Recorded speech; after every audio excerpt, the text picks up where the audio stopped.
بسم اللہ الرحمن الرحیم۔ ناظرین، آج ایک اور آیت کی وضاحت اور تفسیر کے لیے آپ کی خدمت میں حاضر ہوئے ہیں، اور وہ آیت ہے سورہ بنی اسرائیل کی۔ اللہ رب العزت ارشاد فرماتا ہے یوم ندعو کل اناس بامامہم، جس دن ہم ہر گروہ کو اس کے امام کے ساتھ بلائیں گے، اس کے امام کے ساتھ لایا جائے گا۔ اس آیت میں امام سے مراد کیا ہے؟ کیونکہ ہم دیکھتے ہیں کہ تفسیروں میں بھی بات یہ بہت زیادہ مختلف ہی ہو چکی ہے کہ یہاں پر امام سے مراد کیا ہے۔ ہمارے دور کے جو مفسرین ہیں، جن میں اردو مفسرین بھی داخل ہیں، ان کے نزدیک بھی یہاں پر مراد کچھ اور ہے۔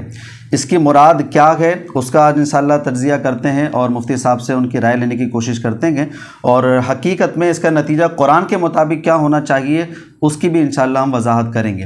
اور اس سے پہلے میں آپ کے سامنے ایک اعلان کر دوں، انشاءاللہ مفتی صاحب کی رہنمائی میں ہی اگست سے کلاسز ہماری سٹارٹ ہو رہی ہیں آن لائن، اور اسکرین پر آپ کے نمبر آ رہا ہے۔ اگر آپ ایڈمیشن لینا چاہتے ہیں تو آپ نمبر پر رابطہ کر سکتے ہیں۔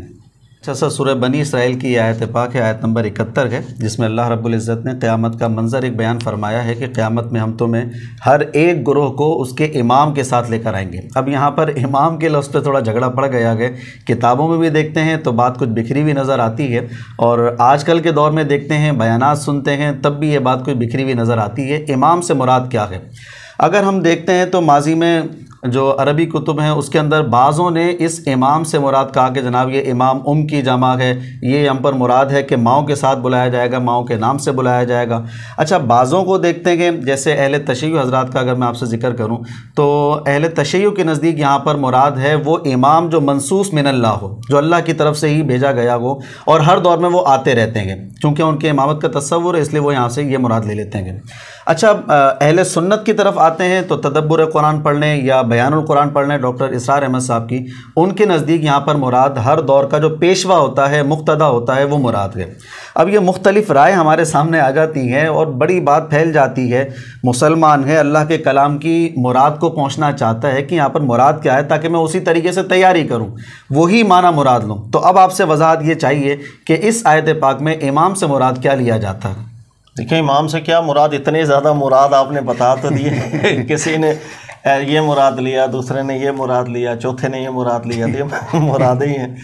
دیکھیں، قرآن پاک سے مراد لینا یہ ڈپینڈ کرتا ہے کہ آپ کس اصول کے اوپر قرآن کو حل کرتے ہیں۔ ٹھیک ہے، یہ بنیادی چیز ہے۔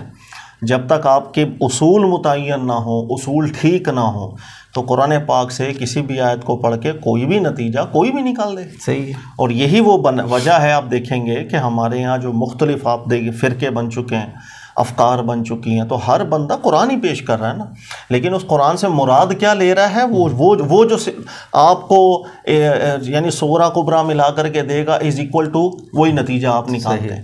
تو یہ چیز ڈیپینڈ کرتی ہے کہ آپ کس اصول کے اوپر قرآن پاک کو حل کرتے ہیں۔ جیسے آپ نے دو چیز ذکر کیا، اہل تشیع و محققین علماء ہیں، ان کے نزدیک یہاں امام سے مراد امام ہی ہے، لیکن وہ امام معصوم جو اللہ کی طرف سے جو جن کو متعین کیا جاتا ہے وہ مراد ہیں، یا اہل سنت علماء ہیں، ان کے نزدیک مختلف اقوال ہیں، اس کی وضاحت میں ابھی کرتا ہوں۔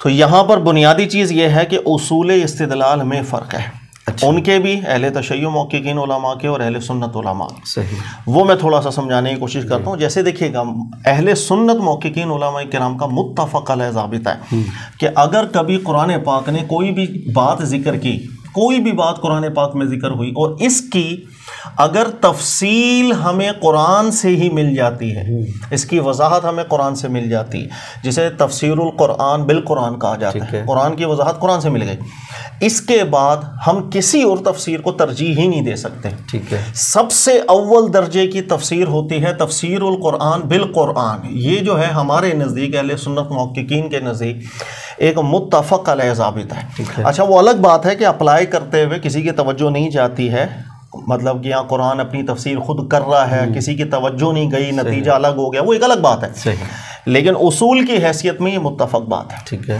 اس کے مقابلے میں آپ دیکھیں گے نا، اہل تشیع جو محققین ہیں یا ان کی جو تفاسیر آپ پڑھتے ہیں، تو ان کے نزدیک یہ اصول اس طریقے سے دیکھنے کو نہیں ملتا، بلکہ ان کے نزدیک قرآن پاک کی اگر کوئی بھی تفسیر ایسی ہے جو ان کے ائمہ سے منقول ہو جائے، اور کس ائمہ؟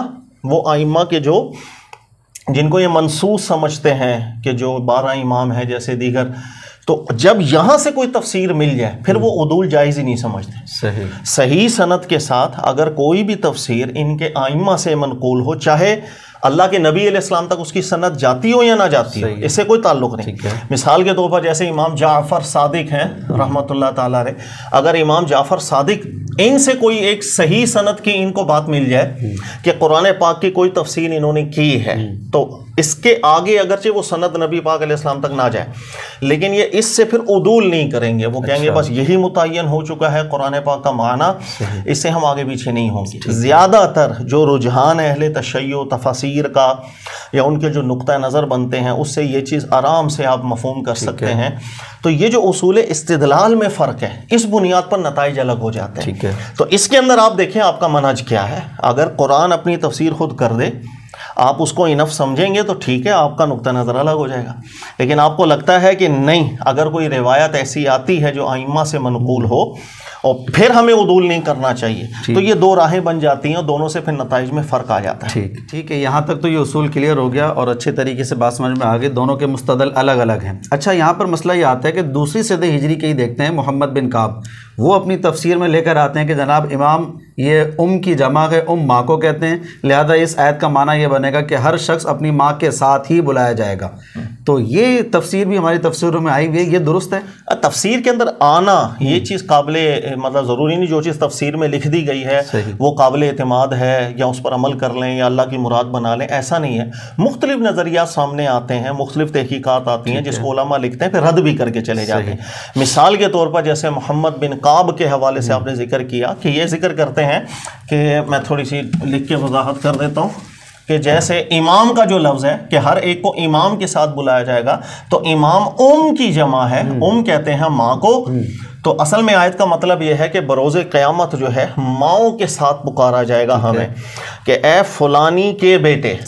اچھا، پھر سوال یہ کہ ماؤں کے ساتھ کیوں پکارا جائے گا؟ تو جواب یہ دیا گیا، اب جو حکمت بیان کی محمد بن کعب نے، وہ حکمت یہ تھی کہ ممکن ہے حضرت عیسیٰ علیہ السلام کی رعایت کرتے ہوئے، اس لیے کہ آپ بن باپ کے پیدا ہوئے تھے، یا اسی طریقے سے جو ولد الزنا ہوتے ہیں چونکہ ان کا نسب باپ سے تو ثابت ہوتا نہیں، ممکن ہے ان کی رعایت کی ہو.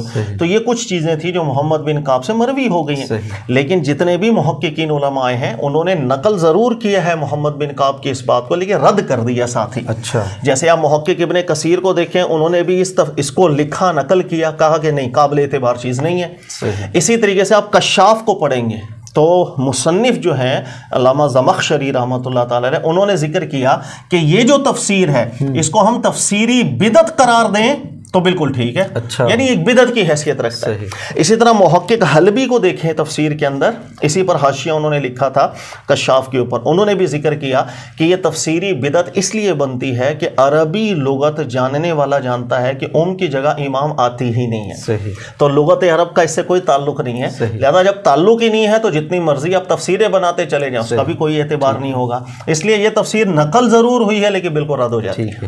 اب دوسری طرف آ جاتے ہیں، اہل تشیع حضرات نے یہاں پر مراد لیا ہے کہ منصوص من اللہ، جو اللہ کی طرف سے متعین ہیں وہ ائمہ یہاں پر مراد ہوتے ہیں، لہذا ان کے نزدیک تفسیر یہ ہو جاتی ہے. تو یہ قول درست لگتا ہے اس لیے کہ وہ روایت سے استدلال کرتے ہیں. ابھی میں نے آپ کو شروع میں بیان کیا کہ کچھ ائمہ سے جو ان کے خاص وہ منصوص سمجھتے ہیں، جن ائمہ کو ان سے تفسیر منقول ہوئی ہے کہ اس آیت سے مراد وہ امام ہے. جیسے حضرت علی کے دور میں حضرت علی تھے، پھر امام حسن کے دور میں امام حسن تھے، امام حسین کے دور میں امام حسین تھے. اسی طرح جو آگے ائمہ آئے ہیں جن کو انہوں نے منصوص کیا تو وہ امام یہاں مراد ہیں. اس لیے کہ ان کا اصول استدلال یہ ہے کہ وہ جب ائمہ سے کوئی چیز تفسیر کے طور پہ منقول ہو، اسے عدول نہیں کرتے ہیں. ٹھیک ہو گیا. لیکن اس تفسیر کو ہم اس وقت دیکھیں گے کہ قرآن اپنی وضاحت کیا کر رہا ہے، پھر آپ دیکھیں آپ کا منہج کیا ہے، اس منہج کے حساب سے آپ خود متعین کر لیں کہ قرآن اپنی وضاحت اگر خود کر دے وہ چیز راجع ہونی چاہیے یا نہیں راجع ہونی چاہیے، یہ چیز پھر دیکھی جاتی ہے. اب مسئلہ یہ ہے کہ انہوں نے مراد تو لیا ہے، اب یہ تفسیر درست نہیں بیٹھتی اہل سنت کے نزدیک. نہیں، بالکل یہ درست نہیں بیٹھتی، اس لیے کہ قرآن اپنی وضاحت جب خود کر دے بات وہی آ گئی، پھر وہ الگ ہے. اب قرآن اپنی وضاحت خود کیسے کرتا ہے وہ اگر کہیں تو میں تفصیل کر دیتا ہوں آپ کو، وہ کر دیتا ہوں. اصل میں دیکھیے گا قرآن پاک یہ ایک قطعی چیز ہے جس کے اندر ظاہر اللہ کا کلام ہے قطعی. ذہن میں رکھیے گا جو روایات ہمارے سامنے آتی ہیں یہ روایات دو طرح کی ہوں گی، یا تو یہ نبی پاک صلی اللہ علیہ وسلم سے نسبت اس کی جاری ہوگی، جیسے ہم کہتے ہیں مرفوع بات ہوتی ہے. ٹھیک ہے، یا مرفوع بات نہیں ہوگی، یا اس کی سند جا کے کسی امام جعفر صادق تک رک گئی، امام حسین تک رک گئی، امام حسن تک رک گئی، حضرت علی تک رک گئی علیہم الرضوان، یا صحابہ کرام میں سے کسی صحابی تک جا کے، جسے موقوفات بھی کہا جاتا ہے، موقوف روایتیں ہوتی ہیں. یہ دو چیزیں، یہ روایت مرفوع صحیح ہو یا موقوف صحیح ہو، میں صحیح کی بات کر رہا ہوں، سند بالکل ٹھیک ہو، اس کے باوجود بھی یہ ظن اپنے اندر رکھتا ہے، تھوڑا سا ڈاؤٹ ضرور اپنے اندر رکھتا ہے. سند کے صحیح ہونے سے یہ شورٹی نہیں ہوتی ہے کہ وہ بات 100% رسول اللہ صلی اللہ علیہ وسلم کی ہے، وہ بات 100% امام جعفر صادق سے مروی ہوئی ہے، وہ بات 100% امام حسن، امام حسین یا حضرت علی سے ثابت ہوئی ہے. اس کی وجہ یہ ہے ہم تک جو بھی چیز پہنچے گی مرفوع یا موقوف، وہ جس سند سے پہنچے گی آپ غور کریں، اس کے اندر ایک بندہ آئے گا، پھر اس نے کہا کہ میں نے دوسرے سے سنا، دوسرا کہے گا میں نے تیسرے سے سنا، اور تیسرا کہے گا ہاں بھئی اس نے امام جعفر صادق رحمۃ اللہ علیہ سے سنا یا دیگر ائمہ سے سنا. تو یہ بیچ میں چین تو آ رہی ہے. اچھا پھر سوال یہ ہے کہ ان بندوں کو کلیئر کس نے کیا؟ کیا امام جعفر صادق رحمۃ اللہ علیہ نے؟ انہوں نے کہا کہ یہ سندیں جتنی آ رہی ہوں گی اس بندے کے نام سے وہ سب صحیح ہوں گے؟ ایسا نہیں ہے، بلکہ سند کی تحقیق بعد میں علماء نے کی. علماء غور و فکر کرتے ہیں یہ بندے کا کریکٹر کیسا تھا، ٹھیک تھا نہیں تھا، حافظہ ٹھیک تھا یا نہیں تھا. انسان جتنی مرضی تحقیق کر لے، ایک ڈاؤٹ تو ہے، وہ صحیح بھی ہو سکتا ہے غلط بھی ہو سکتا ہے. کبھی کبھی کٹر منافق ہوتے ہیں لیکن اتنا اچھا رویہ آپ کے سامنے رکھ لے ہوتے ہیں کہ زندگی کے 10 سال آپ گزار لیں، آپ کو لگتا ہے کہ بڑا زبردست انسان تھا، زندگی کے 11ویں سال جا کے پتہ آپ کو چلتا ہے تو آستین کا سانپ تھا، تو اوپر سے میرے ساتھ تھا، اندر تو منافق تھا. ایسا ہم نے اپنی زندگی میں یہ ایکسپیرینس کیا ہوتا ہے. ہر وہ انسان ایسا کرتا ہے کہ کئی لوگوں کو اچھا سمجھتا ہے، بعد میں غلط نکلتے ہیں. تو چونکہ سند کا پورا تعلق اجتہاد سے ہوتا ہے، علماء متعین کرتے ہیں، اس لیے اختلاف بھی ہوتا ہے. کئی کہتے ہیں سند ٹھیک ہے، دوسرا کہہ کے ضعیف ہے. ٹھیک ہے، تو اس کے اندر اس بنیاد پر ظن پیدا ہوتا ہے. تو روایات جتنی بھی چیزیں ہیں وہ ظنی درجہ ضرور ہوتا ہے، قطعی نہیں ہوتا. ٹھیک ہے، اس لیے جب قرآن اپنی وضاحت خود کر دے گا تو قطعی کی وضاحت قطعی کے ساتھ آئے گی، اس کو راجع رکھا جائے گا. ٹھیک ہے، صحیح. اب اس کے مقابلے میں اگر آپ بولیں کہ نہیں میں قطعی کے مقابلے میں ظن کو راجع رکھوں گا تو یہ اصول استدلال کمزور پڑ جاتا ہے. ٹھیک ہے، یہ وجہ ہے کہ اب اس آیت کے اوپر ہم آ جاتے ہیں. یہ جو آیت ہے اللہ تعالیٰ نے ارشاد فرمایا یوم ندعو کل اناس بامامہم، تو یہاں پر چند سوالات پہلے پیدا ہوں گے کہ اللہ نے بیان کیا کہ امام کے ساتھ اٹھایا جائے گا، بلایا جائے گا، پکارا جائے گا بروز قیامت. قرآن کی اصطلاح کے اندر امام کہتے کس کو ہیں؟ سب سے پہلے تو ہم نے قرآن کی اصطلاح کو حل کرنا ہے نا کہ قرآن پاک امام کس کس کو بولتا ہے. تو جس وقت ہم قرآن کو دیکھتے ہیں تو 4 طرح اطلاقات امام کے قرآن کرتا ہے. ٹھیک ہے، نمبر 1 اللہ کی جو بھی کتاب ہوتی ہے، اللہ کی جو کتاب ہے اس کو بھی قرآن پاک امام کہتا ہے. صحیح. مثال طور پر اللہ نے قرآن میں فرمایا سورہ احقاف میں وَمِن قَبْلِهِ کتاب موسیٰ، کہ قرآن پاک سے پہلے جو کتاب تھی موسیٰ علیہ السلام پر جو نازل ہوئی، امام و رحمہ، یہ جو کتاب تھی یہ امام بھی تھی اور رحمت بھی تھی. صحیح. تو کس پر امام کا اطلاق قرآن نے کیا؟ کتاب اللہ پر. صحیح. اللہ کی کتاب امام ہوتی ہے. صحیح. اور دیگر آیات بھی اس کی ہیں. اسی طرح دوسری جگہ پر آپ غور کریں اللہ تعالیٰ نے نبی جو ہوتے ہیں ان پر بھی امام کا اطلاق کیا. اچھا، جیسے انی جاعلک للناس اماما، اسی طرح اور دیگر آیات ہیں. تو قرآن پاک کے اندر جو نبوت ہے اس کو بھی امام لفظ کے ساتھ قرآن نے تعبیر کیا. ٹھیک ہے. تیسری صورت قرآن پاک جو ہمارا نامہ اعمال ہے جس کے اوپر فرشتے لکھ رہے ہیں ہمارے احوال، اور اللہ نے بیان کیا یہ اسی طرح جیسے گلے میں بندی چیز بروز قیامت ہمارے سامنے آئے گی بالکل واضح طور پر، پورا نامہ اعمال ہمارا اس میں درج ہوگا. یہ جو نامہ اعمال ہے اس کو بھی قرآن امام کے ساتھ تعبیر کرتا ہے. صحیح. اللہ نے سورہ یاسین میں فرمایا کل شیء احصیناہ فی امام مبین، کہ ہر چیز کا احصاء اللہ تعالیٰ نے امام مبین کے اندر کیا ہے. تو ہمارا جو اعمال نامہ ہے اس کو بھی امام قرآن پاک نے قرار دیا. ٹھیک ہے. اور چوتھی چیز یہ ہے ہر دور میں جو مقتدا ہوتے ہیں، لوگوں کی ذہن سازی کرنے والے لوگ، وہ 2 طرح کے ہوتے ہیں. یا تو آپ لوگوں کو گمراہی سکھا رہے ہو اور لوگ جہنم کے راستے پہ چل پڑے، یا آپ لوگوں کو اچھا درس دے رہے ہو، اللہ کی طرف بلا رہے ہو اور لوگ جنت کی راہ پر چل پڑے. یعنی یہ نبی کی بات نہیں میں کر رہا، اللہ کے نبیوں کے علاوہ ادوار کے اندر اچھائی کی دعوت دینے والے اور برائی کی دعوت دینے والے لوگ، ان دونوں کو بھی امام اللہ نے کہا. یہ امام ہے جہنم کی دعوت دینے والا اور یہ امام ہوں گے جنت کی دعوت دینے، ان دونوں کو بھی اللہ نے امام کہا ہے. اس کی بھی میں آیت پڑھ دیتا ہوں. سورہ قصص کے اندر اللہ تعالیٰ نے فرمایا وَجَعَلْنَاهُمْ أَئِمَّةً يَدْعُونَ إِلَى النَّارِ، اللہ تعالیٰ نے اس قوم کے اندر ایسے امام آئے تھے ایسے امام تھے یدعون الی النار جو لوگوں کو دوزخ کی طرف نار کی طرف دعوت دینے والے تھے. تو اللہ تعالیٰ نے غور کیجئے گا جسے میں لکھوں پیشوا لیکن برائی کے پیشوا, اس کو بھی اللہ تعالیٰ نے امام قرار دیا.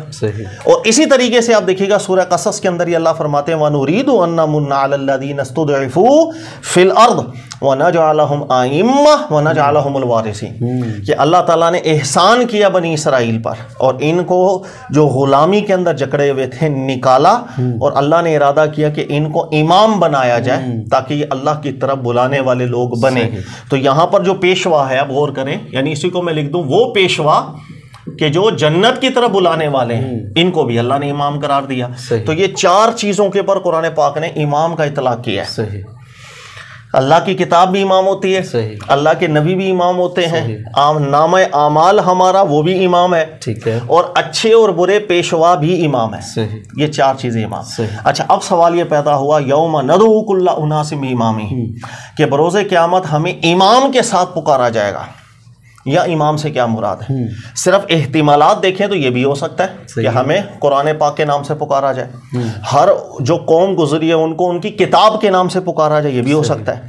اچھا احتمال اس کا بھی ہے نبی کے ساتھ پکارا جائے, ہر جو امتی ہیں امت محمد کو اسی نام سے پکارا جائے, امت عیسیٰ علیہ السلام کو اسی نام سے پکارا جائے, یہ بھی ہو سکتا ہے. اچھا احتمال یہ رکھیں تو نامہ اعمال کے ساتھ بھی پکارا جا سکتا ہے کہ اپنے اپنے اعمال ناموں کے ساتھ حاضر ہو جاؤ, یہ بھی ہو سکتا ہے. اچھا چوتھی چیز یہ ہے یا پیشوا, برے پیشوا یا اچھے پیشوا, اس سے بھی پکارا جا سکتا ہے. یعنی یہ بھی کہا جا سکتا ہے کہ تم جس کو فالو کرتے تھے ان کے ساتھ آ جاؤ, آپ اگر اچھے علماء کو فالو کرتے رہے ان کے ساتھ جائیں گے, اگر آپ نے غلط لوگوں کو پیشوا بنا دیا ان کے ساتھ.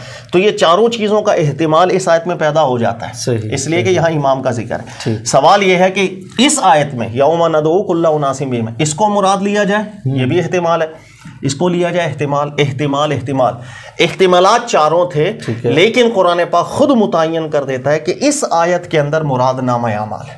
اچھا وہ اللہ نے خود وضاحت اس کی کر دی ہے. جیسے سورہ جاسیہ میں آپ دیکھیں گے اللہ فرماتے ہیں کل امت تدعا الی کتابہا کہ ہر امت کو پکارا جائے گا کتاب کی طرف, نامہ اعمال کی طرف. الیوم تجزون بما کنتم تعملون کہ جو تم کام کرتے تھے تمہاری یہاں جزا دی جائے گی. ٹھیک ہے, تو اللہ تعالیٰ نے خود وضاحت کر, یعنی احتمال ان 4 کے تھے لیکن اس کو متعین اللہ تعالیٰ نے خود کر دیا, اور اللہ نے بیان کیا کہ نامہ اعمال کے ساتھ تمہیں پکارا جائے گا. لہٰذا یہی وجہ ہے کہ یہ جو سورہ اسراء کی آیت ہے یہ پوری پڑھیں. اللہ نے بیان کیا یوم ندعو کل اناس بامامہم فمن اوتی کتابہ, آگے فوراً کتاب کا ذکر ہے. جس کو سیدھے ہاتھ میں اب نامہ اعمال دیا جائے گا کامیاب, جس کو الٹے ہاتھ میں دیا جائے گا ناکام.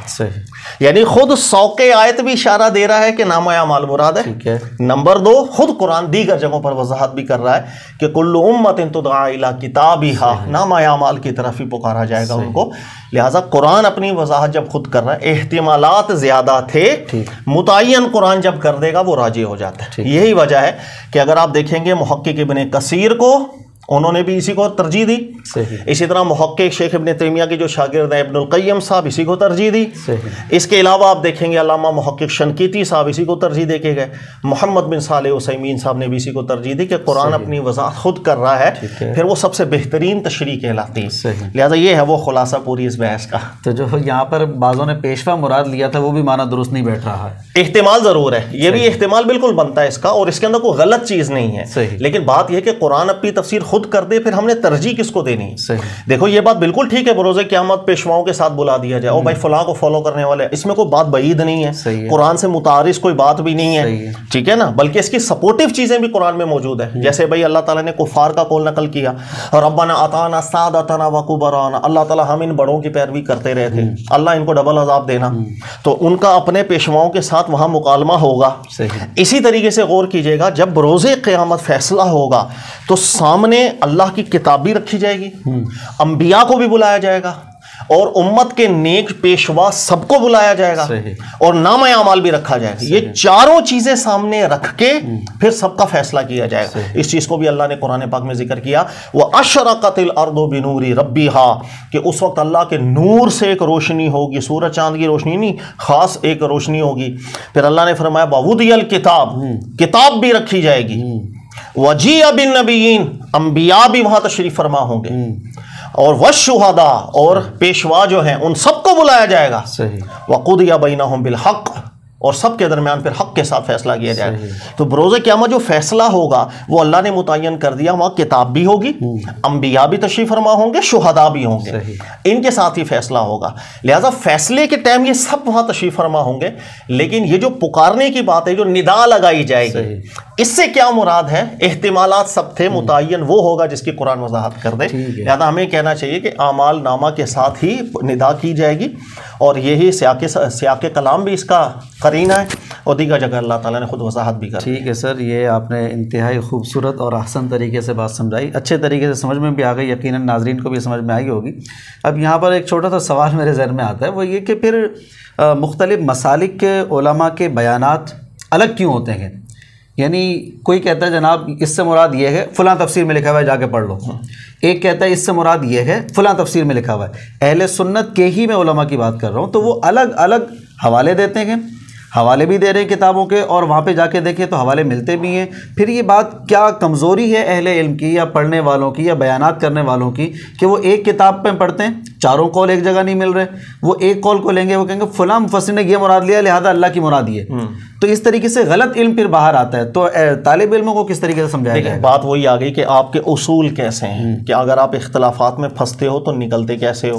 ہمیں اللہ تعالیٰ نے سب رہنمائیاں قرآن پاک میں دی ہیں. مثال کے طور پر بھائی دیکھیں، ہر انسان کا علم الگ، دماغ الگ، سوچ الگ، تو اختلافات تو ہوں گے.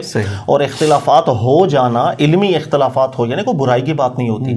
برائی کی بات یہ ہے اس اختلافات ہو جانے کے بعد اب پھر اتحاد کی طرف نہ آ پاؤ، انہی اختلافات میں لڑائی جھگڑے پیدا کر دو، یہ ہے برائی کی بات. اس لیے قرآن پاک ہمیں ہر چیز میں رہنمائی دیتا ہے کہ اگر کبھی نقطہ نظر الگ الگ آ جائے ہمارے سامنے تو ہم نے نکلنا کیسے. سر ابھی میں نے آپ سے ذکر کیا کہ آپ اصول متعین کر دیں، 50 لوگ آپ کے سامنے بیٹھے ہیں، ان سب کے سامنے آپ بیان کریں کہ اگر قرآن اپنی وضاحت خود کر دے تو قرآن جو تفسیر اپنی خود کر رہا ہے وہ ترجیح پانی، اس کو ترجیح دینا چاہیے، یا اس کے مقابلے میں کسی بھی اور تفسیر کو، چاہے وہ ہمیں لاکھ اچھی لگ رہی ہو، لیکن قرآن اس کی تائید نہیں کر رہا. آپ سوال کر کے دیکھ لیں، ہر ایک کا جواب یہ ہوگا قرآن اگر اپنی وضاحت خود کر رہا ہے اس کو ترجیح دینا چاہیے. نمبر 2، اللہ نے قرآن میں فرمایا الذین یستمعون القول، مسلمان مومنین کی تعریف کی کہ ہم غور سے بات سنتے ہیں، فیتبعون احسنہ، لیکن ہم فالو کس کو کرتے ہیں؟ ہم مانتے اس کو ہیں جو سب سے بہترین بات ہوتی ہے. یہ وہ چیز ہے، جو وہ فارمولہ ہے اللہ نے یہ جو قرآن میں ذکر کیا، جو اختلافات ہونے کے بعد نکلنے کا ہے. یعنی اختلافات ہو گئے بھائی، 4 محقق بیٹھے ہیں، 4 علماء بیٹھے ہیں، سب کی عزت ہے، سب کی قدر ہے.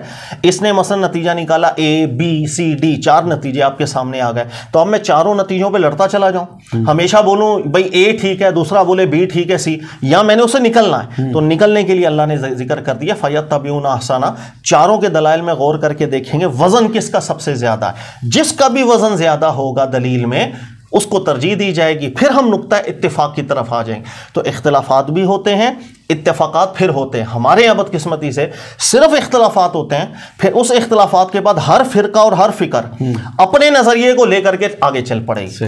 وہ یہ چیز پھر متعین نہیں کرتی کہ بھائی میں نے اس اختلاف کے بعد پھر اتحاد پہ کیسے جانا ہے. اس اسٹیپ کو بھول چکے ہیں. یہ وجہ ہے کہ ہمارے یہاں فرقے زیادہ ہیں، ہمارے یہاں فکریں بن گئی، ہمارے یہاں عجیب و غریب ماحول بن گیا. ہر ایک شخص کا دعویٰ کہ میں قرآن، کوئی بھی شخص اس دعوے سے خالی نہیں ہے. دنیا میں کسی ایک فرقے کو جوائن کر لیں، دعویٰ یہی ہوگا کہ میرے پاس قرآن پاک ہے. سر قرآن نہیں ہے. اب قرآن وہ نسخے بھی سکھاتا ہے کہ جس اب اختلافات سے اب اتفاق کی طرف کیسے آئیں گے. یعنی کسی خاص ایک تفسیر کو لے کر آگے حق ہونے کا دعویٰ کر دینا کہ فلاں تفسیر میں لکھا ہوا ہے لہذا اللہ کی مراد یہی ہے، یہ بات بھی درست نہیں لگتی. نہیں، بالکل ایسا نہیں ہے. تفسیروں میں بہت سے اقوال آئے ہیں، اور کوئی ایک شاید ہی کوئی ایک بڑی بحث ایسی ہو جو تفسیروں میں متفق طور پر چلتی آ رہی ہے.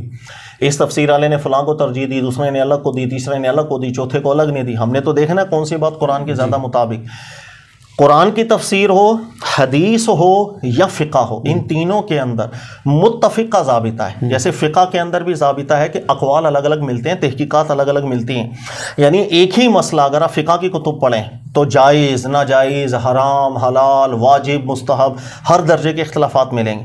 لیکن اس میں بھی ایک ضابطہ بنایا جاتا ہے، ہر وہ قول جو من حیث الدلیل اقوا ہوگا مفتوی ہوگا، کہ جو قوت استدلال میں سب سے زیادہ وزنی ہوگا اس پر ہم نے فتویٰ دینا ہے. یہ فقہ کے اندر بھی قاعدہ ہے. اسی طرح حدیث میں بھی یہی قاعدہ ہے کہ حدیث کے اندر اگر اختلافات ہوتے ہیں کہ صحیح ہے، غلط ہے، ضعیف ہے، دلیل کے اوپر بات جاتی ہے کہ جہاں پر قول زیادہ دلیل میں مضبوط ہوگا اس کو ترجیح دی جاتی ہے. یہ چیز تفسیر کے اندر آتی ہے کہ تفسیری اقوال 50 آپ کو مل جائیں, ہم نے ترجیح اس کو دینی ہے فَيَتَّبِعُونَ أَحْسَنَهُ, جو سب سے بہترین اور وزنی بات ہو. یہ اصول اختلافات سے نکلنے کا ہوتا ہے. جب تک اس اصول کو اپلائی نہیں کریں گے اختلافات ہوں گے, اسی میں لڑتے چلے جائیں گے. اچھا سر, مسئلہ یہ ہے کہ آپ نے اتنی آسانی سے اور اچھے طریقے سے اپنی طرف سے آپ نے محنت کی کوشش کی ہے سمجھانے کی اختلافات سے نکلنا چاہیے اور اسٹڈی کا طریقہ کیا ہے, لیکن سر پرابلم یہ آتی ہے کہ ہماری ہی کتابوں کے اندر اتنے زیادہ مسئلے کھڑے کر دیے گئے ہیں. اب اس آیت کی تفسیر میں اگر آپ بعضوں کو پڑھیں تو غالباً تفسیر بغوی ہے, وہ تو کہہ رہے ہیں کہ جناب یہ تو حنفی, شافعی, مالکی, حنبلی ان ناموں سے بلایا جائے گا قیامت کے دن. اچھا آپ آج کے دور کے دیکھ لیں تو سر دماغ پھٹ جاتا ہے کہ اللہ کے کلام کی اتنی بے توقیری کی جاتی ہے. جناب اس آیت سے امام سے مراد یہ کہ اپنے پیروں کے ساتھ بلایا جائے گا, تو جناب قرآن پاک یہ کہتا ہے کہ پیروں کے دامن سے وابستہ رہو, لہٰذا یہاں سے پیری مریدی ثابت کرنے لگ جاتے ہیں. اچھا قیامت کے دن پیروں کے ساتھ اگر بلایا جا رہا ہے تو مطلب تمہاری شفاعت کے لیے بلایا جا رہا ہے. یہ تفسیریں بھی آ رہی ہیں مارکیٹ کے اندر, مارکیٹ دوسری لینگویج ہے میری. بہرحال اب یہ تفسیر ہے تو آپ نے اتنی آسانی سے بتا تو دی ہے مسئلہ کہ جناب اس طریقے سے اچھا ہو سکتا ہے, برائی کو ختم کرنا چاہیے, لیکن اتنی ساری برائی کیسے ختم کریں گے سر؟ سمپل یہ ہے کہ آپ کے اصول اچھے ہونے چاہیے, قرآن پاک پڑھیں, خود بھی سمجھیں, کسی کے اوپر نہ رہے. جو اکثر ہم ذکر کرتے ہیں کہ ہم دوسروں کے اوپر قرآن چھوڑ دیتے ہیں کہ وہ جو قرآن کی مراد لے رہا ہے میں اس پر ایمان لے کر آ رہا ہوں, یا مجھے لگ رہا ہے کہ قرآن وہی کام. خود تھوڑی محنت کر لیں, خود تھوڑا سا قرآن اسٹڈی کر لیں, خود دیکھ لیں اللہ کی کیا یہی مراد ہے یا نہیں. آپ کہہ رہے ہیں بقیہ ہر بندہ روک رہا ہے جناب قرآن خود نہیں پڑھنا, یضل بہ کثیرا ویہدی بہ کثیرا, اللہ اسی قرآن سے گمراہ کرتا ہے. ارے سر چھوڑیے نا, آپ جو باتیں کرتے ہیں نا آپ رہنے دیجئے, بات آپ کی ٹھیک ہے لیکن باہر مارکیٹ میں ماحول ایسا نہیں ہے. آپ نے کبھی سنا ہے کہ کوئی عالم دین ہو اور وہ لوگوں کو کہہ رہا ہے قرآن نہیں پڑھنا؟ آپ نے سنا ہے؟ میں نے سنا ہے. چلیں ٹھیک ہے, اللہ تعالیٰ عافیت دے. قرآن پاک سے نہیں روکنا چاہیے. قرآن ایک ہی چیز ہے جو قطعی ہمارے پاس موجود ہے, باقی ظن ہوتا ہے, اور جو اللہ کا کلام ہے وہی ہے, وہی سب کچھ ہے, اسی کو ترجیح دینی ہے, اسی کی صفت اللہ نے مہیمن قرار دی ہے. ہم اسی کو سپریم اتھارٹی کے طور پر رکھیں گے تو مسئلے حل ہوں گے, ورنہ ان اختلافات, ان اقوال اور اقوال کے بازار کے اندر اب گھومتے چلے جائیں گے, یہ نہیں پتہ چلے گا راہ کہاں سے, نکلنے کی راہ کہاں سے. قرآن کو فوکس رکھیں, اور مجھے نہیں لگتا کہ اکثریت علماء کی کبھی ایسا وہ کسی ایک آدھ نے کہہ دیا ہوگا, چند علماء نے یہ بات کہی, اللہ تعالیٰ سوشل میڈیا پہ موجود بھی ہے, اور ایسا لگتا ہے کہ قرآن پاک کوئی بڑے پیر صاحبان یا علماء کے لیے آیا گئے. عوام کا قرآن پاک سے کوئی تعلق نہیں, عوام صرف اس کو ایصال ثواب کے لیے, تیجے دسویں کے لیے اٹھا کر رکھے اور کوئی کام نہ کرے اس سے, پڑھنا ہی ان کا کام ہے. اچھا پھر میں یہ سوال بھی آپ سے کر رہا ہوں, اچھا ہمارے اسٹوڈنٹس کا حال یہ ہے کہ 6 سال یا 8 سال کی درس نظامی جو نارملی ہوتی ہے اہل سنت کے یہاں, اس میں سر کوئی اسٹوڈنٹ یقین جانیے ایسا نہیں ہے جس نے ایک مرتبہ بھی پورا قرآن پاک ترجمہ اور تفسیر سے پڑھا ہو. شاید یہی تو کمزوری نہیں ہے ہماری کہ جو ہم لوگ فارغ ہو جاتے ہیں پھر ممبر و محراب کے مالک بن کے بیٹھ جاتے ہیں, پھر جو ہم کہیں گے وہ تفسیر ہے جناب فلاں تفسیر میں لکھا ہوا ہے جا کے پڑھ لو, دیکھو حوالہ دے دیا ہے میں نے. انسان کو عاجز ہونا چاہیے, ہر لمحہ عاجز ہونا چاہیے. میں جو نقطہ بیان کر رہا ہوں اس کے اوپر بھی انسان کو بولنا چاہیے کہ میں جو نقطہ بیان کر رہا ہوں اگر اس سے زیادہ مضبوط دلیل کوئی لے آئے گا تو میں اس کو فالو کر لوں. یہ بات ہوئی نا, یہ بالکل حق بات ہے. اگر میں یہ بولوں میں نے جو بیان کیا اس سے زیادہ مضبوط ہو نہیں سکتا تو سر میرے میں تکبر ہے.